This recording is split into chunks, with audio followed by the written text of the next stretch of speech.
बाल वाली सास। सास बहू की उम्र में माँ बेटी जितना फासला होता है, लेकिन फिर भी ना बहू को सास में माँ और ना ही सास को बहू में बेटी दिखती है। कैसे? ओहो, ये बाल भी ना संभाले नहीं संभलते, इतने लंबे और काले। देखने वाले तो कहते हैं कि बहू सास और सास बहू लगती है। कौन है ये लोग माँ जी? मुझे तो नहीं दिखते जिस सास को बहू समझ रहे हैं। अरे चल छोड़ ना, जा चाय लेकर आ जा और किचन में मेहंदी भिगा देना। और हाँ, दोपहर को पार्लर वाली आ रही है मेरे हेयर स्पा के लिए, तो जरा गर्म पानी तैयार करके भाप की तैयारी भी कर देना। बहू खुद के बाल देखती है जो सूखे, बेजान और बेतरीके से बंधे होते हैं। बहू किचन की तरफ जाती है। यहाँ खुद के बालों को संभालने का टाइम नहीं है, ना ही पैसा, लेकिन सास के बालों पर इन्वेस्टमेंट देखकर हैरानी ही होती है मुझे तो। दोपहर को पार्लर वाली सास के बालों को देखकर बोल पड़ती है, ओहो, ये कैसे बाल कर लिए आपने? 2 हफ्ते से मुझे बुलाया नहीं ना, तभी। अरे वो बहू के कारण। मेरे कारण? मैंने कब मना किया था आपको किसी चीज के लिए? अब तू ही मायके चली गई थी ना। अब मैं घर का खाना बनाऊं या फिर बालों की केयर करूं? तू जाकर पानी लेकर आ। इस बार मैं जो मसाज करूंगी ना, थोड़ा महंगा है, लेकिन अरे महंगे की चिंता ना कर, बस ये जो डिम्पल कपाड़िया जैसे बाल है वो शबाना आजमी जैसे ना हो जाए, इसका ख्याल रख। अब क्या था, सास के बाल पर जो बजट था वो घर के किचन के बजट जितना ही था, लेकिन बहू बेचारी करती क्या, बहू जो ठहरी। एक बार सास बहू मॉल में घूमने जाते हैं। माँ जी, एक ड्रेस लेना है, चलिए ना जरा डिजाइनर शॉप तक। हाँ चलो, वैसे भी बाल गीले हैं, थोड़ा बाहर घूमूंगी तो हवा से सूख जाएंगे। सास बहू दोनों मॉल में घूम रही होती है। सासू माँ, वो रहा मेरा स्टोर। अरे रुक, क्या है ये? जावेद हबीब। अरे चल तो जरा देखे तो। हाँ चल देना माँ जी, बस एक ड्रेस ले लूं। अरे ले लेना ड्रेस बाद में, किसने मना किया है लेने से? सास जावेद हबीब के पार्लर में जाती है, जहाँ सेल्स गर्ल उन्हें पकड़ लेती है। अरे कुछ बालों को सुंदर रखने के लिए क्रीम पाउडर दिखाओ ना, वो क्या है ना, थोड़े बेजान लग रहे हैं। क्यों नहीं, वैसे ये नया प्रोडक्ट लॉन्च हुआ है, इससे आपके बालों की खूबसूरती 4 गुना बढ़ जाएगी। इसे लगाने के बाद ना आपको हेयर स्पा करने की जरूरत पड़ेगी और ना ही किसी महंगे शैम्पू की। बस ये लगाइए और पूरे मोहल्ले में बाल चमकाइए, लहराइए और इतराइए।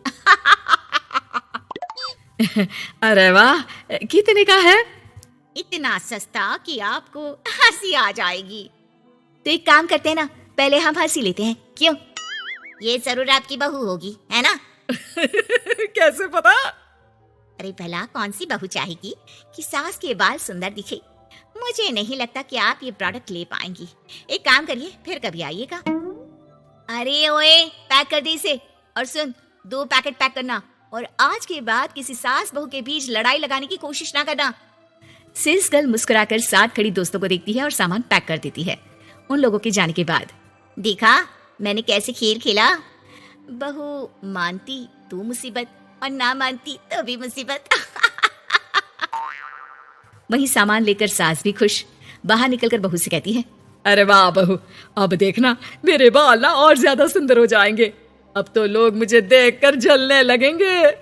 वैसे जलन से याद आया, तुझे भी तो ड्रेस लेनी थी ना, चल ले लेते हैं। रहने दीजिए, पैसे किसके पास है जो ड्रेस ले लूं? आप तो अपने बाल लहरा लहरा कर इतराइए। मैं कोई पुरानी ड्रेस ही पहन लूंगी।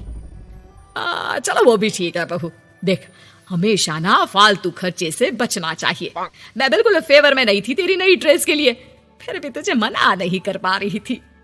बहू के तो मन में आता है कि सास की इस बात के बाद वो उन्हें इतना अच्छा करारा जवाब दे, लेकिन चुप हो जाती है। सास का बालों को लहराना और इतराना यूं ही चल रहा था। एक दिन, माँ जी न जाने क्यों चक्कर आ रहा है, लगता नहीं कि मैं काम कर पाऊंगी, मैं अपने कमरे में आराम करने जा रही हूँ। थोड़ी देर बाद पति भी आ जाता है। माँ, शिखा को कहीं देखा क्या?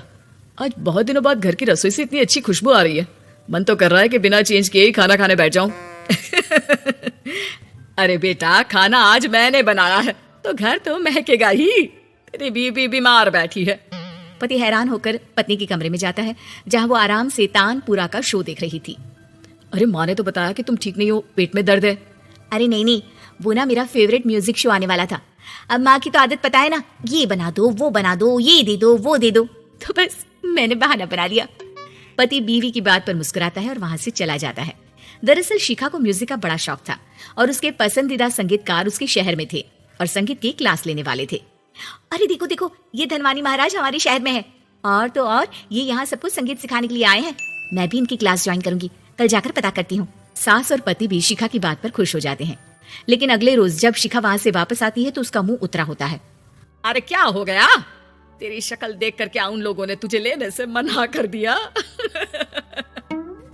पहली बार बहू सास के ताने का कोई जवाब नहीं देती और चुपचाप जाकर कमरे में बैठ जाती है, जहां पति कहता है, अरे क्या हो गया मेरी अनारकली, क्यों मुंह लटका रखा है? अरे कुछ नहीं, बस ऐसे ही।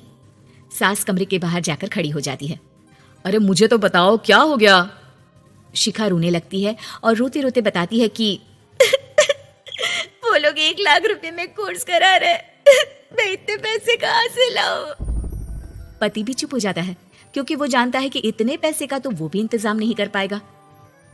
देखिए ना कैसे अपनी कला को बेच रहे हैं, लेकिन गलत भी क्या है, नामी गिरामी है।